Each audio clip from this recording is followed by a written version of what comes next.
ప్రభుత్వం అంటే అట్లా నడపాలి, రాష్ట్రాన్ని నడపడం అంటే అట్లా నడపాలి. తిడుతూ కాదట. Not at all.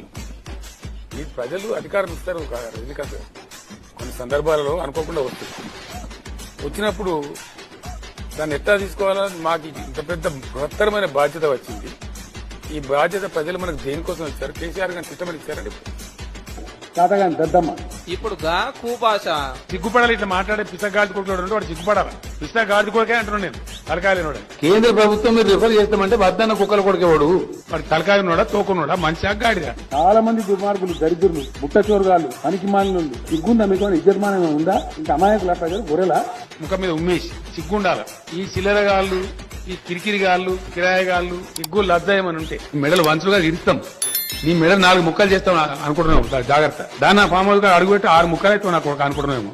ఈ గోకాకులు ఏం లేక నలిసి పారేస్తాం, 4 చీరేస్తాం. జాగ్రత్త. ఏ విపక్షమే ఎవడెవడు తలకాయలేనోడు.